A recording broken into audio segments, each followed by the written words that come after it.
Mapapalitan nga kaya ng kasikatan at paghihiganti ang tunay na kulay at kahulugan ng pag-ibig? Sapat na ba ang kamatayan upang masabing nakapaghiganti ka sa lalaking nagdulot ng sakit sa iyo? Sama-sama nating alamin ang kwento ng pag-ibig ni na Irish at Miguel.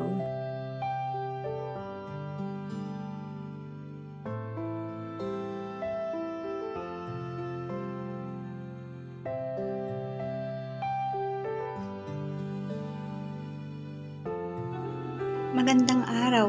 Kwento sa likod ng mga liham, luha at saya. Dear Lady Love, huwag kalimutang i-like, i-share at mag-subscribe sa aming channel.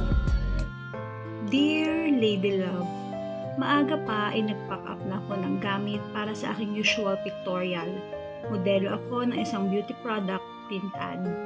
Si Miguel naman ang direktor ng isang fashion magazine kung saan madalas ako ang kinukuhang cover girl at mahigit na ring isang taon kaming magkasintahan. Sa isang pictorial kami nagkakilala sa kauna-unahang assignment ko bilang isang cover girl. Konektado siya sa magazine company kaya kami nagkakilala. Nagkasakit ang photographer noon kaya nagkita kami at naging magkatrabaho. The attraction between us sa una pa lamang namin pagkikita was so sudden. Mag-isa na rin si Miguel dito sa bansa mula nang mag-migrate ang pamilya niya sa US. Palagi niyang sinasabi na he made the right decision not to migrate dahil kung umalis siya, di sana kami nagkakilala. Palaging nasa tabi ko si Miguel at kahit kailan alam ko palagi niya akong nauunawaan sa lahat ng mga nangyayari at gumugulo sa aking isipan. Buo ang suporta ni Miguel palagi para sa akin. Tulad ng palaging nangyayari, whenever I am discomfort, palaging naiparamdam sa akin ni Miguel na I'm always at my best at all time. Hindi lang kami sexually compatible. It was Miguel who made me realize that I was always lovable and beautiful in and out. Dati-rati kasi ay puro ako trabaho at dahil wala na akong panahon sa ibang tao, kaya madalas na pagkakamalan akong mataray, suplada at aloof. Binura lahat ni Miguel ang impresyon na iyon ng mga tao sa akin. Tinuruan niya akong magkaroon ng magandang personal relationship sa mga tao sa paligid ko. Noon kasi, kailangan ko magtrabaho ng todo para marating ang gusto kong marating. I have to be good in everything I do or else di ko mararating kung nasaan ako ngayon. Pero si Miguel, he taught me how to slow down and take a deep breath as I appreciate life. Tinuruan niya ako kung paano magkaroon ng isang fulfilling romantic life which somehow changed my attitude and outlook in life. Sa tuwing magkasama kami ay palaging nababanggit na sa akin ang tungkol sa kasal, which is ayoko namang pag-usapan namin. Nagpapaaral pa ako ng mga kapatid ko kaya right after that, pwedeng-pwede na kaming magpakasal. Ilang taon na rin iyon kaya bakas ko sa mukha ni Miguel ang pagkadismaya sa desisyon kong iyon. Second year pa lang si Alexa noon, kaya 2 taon pa kaming dapat maghintay bago makapag-decide ng kasal. Si Alexa ang nag-iisa kong kapatid, ang inspirasyon ko sa pagsisikap ko. Gusto ko maging maayos ang buhay ng kapatid ko bago ako mag-asawa. Alam ko, naiintindihan naman ako ni Miguel, pero hanggang kailan kaya niya ako kayang hintayin? Alam ko, palagi naman siyang handang umunawa at ayon kay Miguel, di niya ako susukuan. Ganito ako kamahal ni Miguel. Pagkatapos ng usapan namin ay inihatid na niya ako sa bahay, bandang 2:00 ng madaling araw. Nadatnan ko roon si Alexa. Dahil sa pagod ay napahimbing ako ng tulog. Kinabukasan ay maagang gumising si Alexa para hintayin sana ako. Pero tulad ng mga routine ko, maaga pa ay umalis na ako para magtrabaho. Hindi ko namalayan na nagdaramdam na pala ang kapatid ko dahil halos wala na kaming komunikasyon sa isa't isa. Wala akong kamalay-malay sa pinagdaraanan ng kapatid ko, lalo na ang nabuong relasyon nito sa nagngangalang Emil Ayala. Isang 40 years old na lalaki pero di halata dahil sa batang itsura nito. Mistiso ang matandang lalaki. Naipakilala siya sa kapatid ko ng isang kaibigan hanggang sa parang nababaliw na ang kapatid ko sa pagmamahal sa lalaking iyon. Nahihirapan si Alexa na kalimutan siya. Tulad ng dati, Natuloy ang reschedule pictorial ko at naroon si Miguel para alalayan ako. Nasa likuran ko noon si Miguel at nakatingin sa akin ng may pagmamahal. Hindi ko maunawaan ang sarili ko ng mga sandaling iyon. I felt like I've lost myself. Akala ko I was just carried away by the flurry of excitement bago magsimula ang pictorial. Ilang beses akong inalo ni Miguel pero di ko alam kung paano ako mag-uumpisa. Kaya I'd rather choose na wala na lang sabihin sa kanya. Nagpakawala na lang ako ng isang ngiti para maibsan ang aking nararamdaman. Hindi ko na alam kung paano ko pasasalamatan si Miguel sa lahat ng pagmamahal at pag-unawa niya sa akin. Napakaswerte ko kasi ibinigay siya sa akin. He was always there to help me when I'm down. Nasanay na ako sa presence ni Miguel sa buhay ko. Siya ang lalaking pakakamahalin ko habang ako'y nabubuhay. Ang relasyon namin ni Miguel ay di perpekto. It was a constant renewal of our love for each other. Sa tinagal ng aming relasyon, para kaming palagi pa ring nagliligawan. Walang sawa ang aming suyuan at excitement sa isa't isa. Masasabi ko matagumpay kami sa aming respective goals, sa aming mga commitment. We indeed share a give and take relationship. Kasal na lang ang kulang sa relasyon namin. Iniisip ko lamang ang kapatid ko kaya di ako makapag-decide. Nilalasap na lang namin ang kung anong meron kami sa aming relasyon at hinayaan muna ako ni Miguel na masolo ako ni Alexa bilang ate niya. Anyway, nakatitiyak naman ako sa pag-ibig ng aking nobyo. Ilang beses ko na ring nasubok ang katapatan nito sa akin. Kung hindi ito seryoso sa akin, di nito magagawang maghintay sa akin sa palagi at sa mahabang panahon. Naalala ko, kumakain kami noon sa isang Italian resto. Nang biglang nabulabog ako ng tawag ng kasama namin sa bahay at sinabi ang kakaibang kilos ni Alexa at di na rin ito lumalabas ng kwarto niya. Talagang nagkukulong siya sa tuwing may problema pero kakaiba ang kilos nito ngayon. Bigla akong nalamig at parang nawala sa sarili ko noong mga oras na iyon. Mabilis kaming umuwi sa bahay upang alamin ang nangyayari. Pilit akong pinakalma ni Miguel dahil halata nito na sobra akong nag-aalala sa balitang nakarating sa akin. Pagdating sa bahay, napag-alaman ko na madalas na apala ang ganitong ginagawa ni Alexa at umaalis rin ito kahit di nagpapaalam. Bigla akong di nakaimik sa pagkakataong iyon. Marami na akong di alam sa kapatid ko dahil sa sobrang pagiging abala ko sa trabaho. Kahit ako ang nakiusap kay Alexa, ay di rin ito magawang pagbuksan ang pinto ng kanyang silid. Nakagabay naman sa akin si Miguel ng mga sandaling iyon. Sa totoo, matagal ko na ring napapansin ang unusual behavior ni Alexa pero pinagwalang bahala ko lamang iyon. Hindi lihim sa akin na may naiwang mahalagang tao si Alexa sa Davao bago ito pumunta ng Maynila. Naririnig ko din sa mga kaibigan nito ang pangalang Emil Ayala. Ngunit hindi ako nakikialam. Hinayaan ko si Alexa sa pagkaakalang everything was running smoothly at di ako nabahala sa anumang relasyon niya sa Emil na iyon. Dahil ayaw ko namang himasok sa love life ng aking kapatid. Tutal, malaki na naman siya at malaki ang tiwala ko sa kanya. Yes, I gave my full support to Alexa. I am actually doing my all para sa kanya at handa akong ibigay sa kanya ang lahat. Ultimo yung pagmumukmuk niya nitong nakaraang araw ay di ko na rin pinansin at binigyan pa ng ibang kahulugan. Baka may tampuhan lamang sila ng Emil na iyon kaya nagkakaganyan siya. Kung mabigat kasi ang problema niya, tiyak naman na mag-o-open up siya sa akin. Wala akong kamalay-malay sa ginagawa nito at ang pagiging maluwag ko sa kanya ay nagbigay naman ng daan para sa maling impresyon nito sa kanya. Nagkataon rin lamang na naging masyado akong abala sa mga nagdaang panahon. There was really something wrong sa kapatid ko ng mga sandaling iyon. Wala talaga akong maisip na ibang dahilan kung bakit ganoon ang ikinikilos ng kapatid ko. Maging ang mga kasama namin sa bahay ay wala ring naisip na dahilan. Kahit ang malalapit na kaibigan nito ay walang alam. Sa kabila nito, ay naniwala pa rin ako na malaki ang takot at respeto sa akin ng aking kapatid. Pero kung iisipin ko ang mga kwento ng mga kasama namin sa bahay, ay halatang may secret activities ang kapatid ko. Sinubukan kong pihitin ng mahigpit ang doorknob ng pintuan niya. Tumawag ako pero walang sumasagot. Hanggang sa mataranta na ako sa mga nangyayari. Good thing that Miguel was there to calm me down. Halos makapos ang hininga ko sa nasaksihan ko sa loob ng kanyang kwarto. Naroon si Alexa, nakabitin. Naninigas at nangingitim na ang mga kuko. Ang huling naramdaman ko ay ang haplos sa akin ni Miguel. Tuluyan na akong nawala ng malay tao. Matagal rin na binalot ng dilim ang buong pagkatao ko. Di ko matanggap ang lahat ng mga nangyayari lalo na sa kapatid ko. Nagpakamatay ang nag-iisang kapatid ko at ang librong hawak nito ang nakasasagot ng dahilan kung bakit at paano humantong sa ganoon ang buhay niya. Isang diary ni Alexa iyon at sadyang iniwan niya ito para mabasa ko ang buong katotohanan. Muling bumaha ang luha sa aking mga mata nang mabasa ko ang aklat na iyon.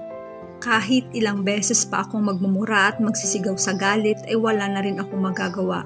Di ko na maibabalik ang buhay ni Alexa.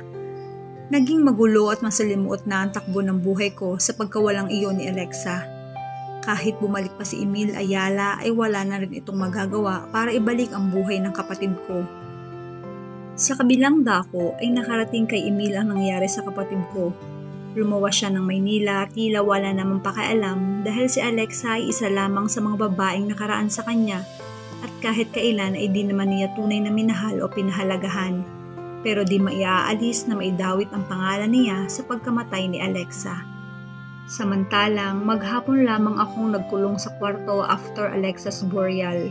Noon din lamang ako nagkalakas ng loob na buklatin ang diary ni Alexa. Maghapon kong binasa at pinag-aralan iyon because I wanted to know the truth. Nakadetalye roon ang katotohanan. Bago man dapit hapon ay nakilala ko ang buong pagkatao ni Emil Ayala mula sa diary ni Alexa. Isinumpa ko ang lalaking iyon. Napakalaki ng pagkakasala niya sa aking kapatid. Pinaibig ni Emil si Alexa, ginawang parausan, niloko at pinabayaan na lamang. Galit na galit ako ng mga oras na iyon.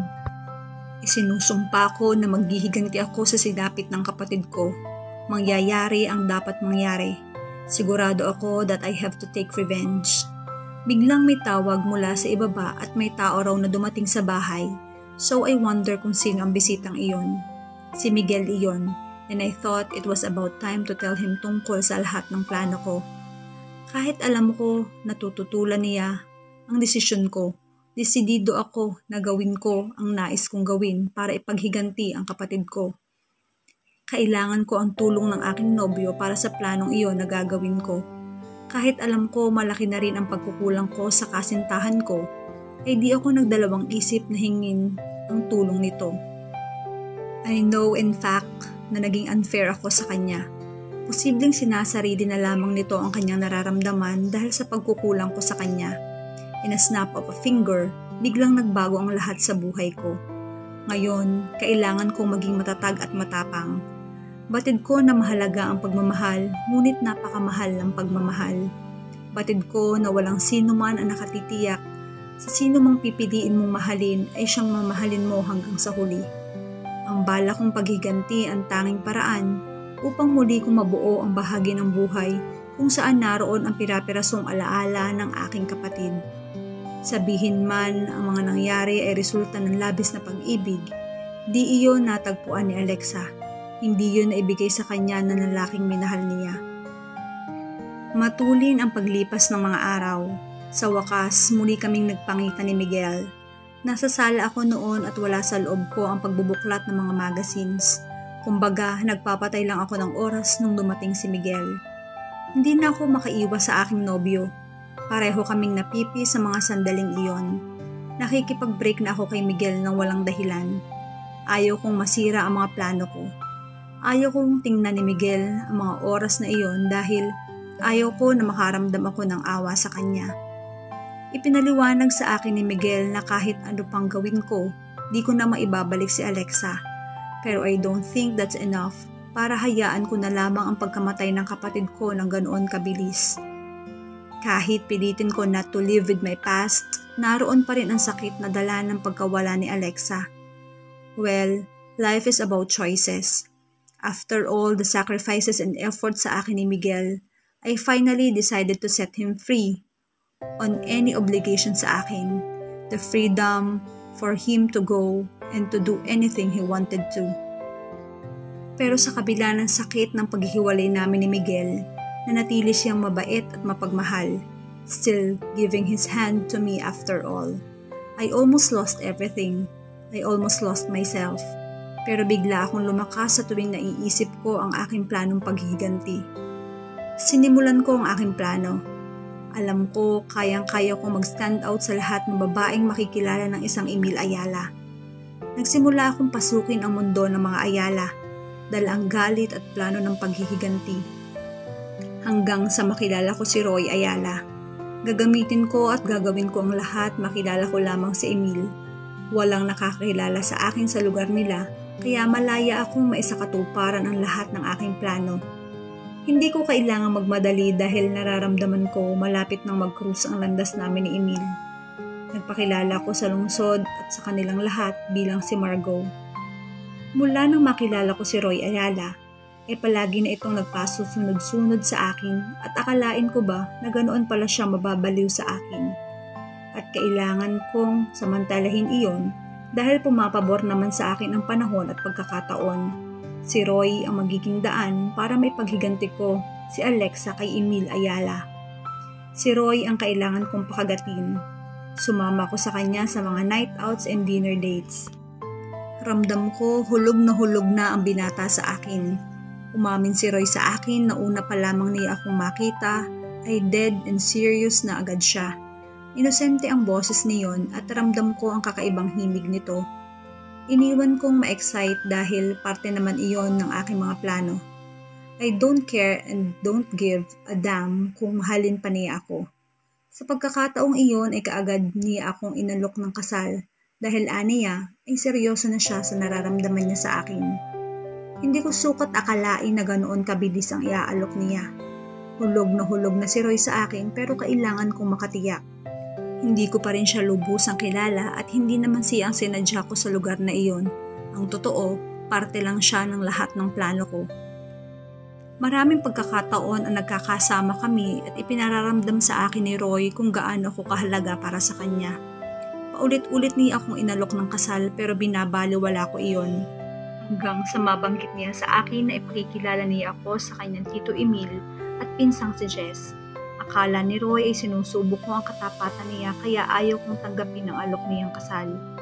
Mas nakilala ko pa si Roy habang lumilipas ang panahon. Pero sa mga sandaling iyon, hindi pa rin mawala sa isip ko si Miguel. Siya pa rin ang tunay na laman ng puso ko. Ang bilis lumipas ng mga araw. Nang lumuwas ako pabalik ng Maynila ay kasama ko si Roy. Naniniguro talaga na di niya ako mapapakawalan. Marami na siyang naikwento sa akin tungkol sa family background niya, including Emil Ayala. Alam ko malapit ko nang makita at makatagpo si Emil Ayala. Nung makaharap ko na siya ay pakiwari ko ay hinuhubaran niya ako. Wala itong pakialam kung naipakilala na ako ni Roy bilang mapapangasawa nito. Halatang-halatang handang makipagkompetensya ang lalaking iyon sa pamangkin para sa akin. Alam ko na aakit ko siya. At alam ko pansin din niya that I'm familiar to him. Hawig ko ng konti yung kapatid ko. And aminin man niya o hindi, ay nakikita niya ang mukha ng kapatid ko sa akin.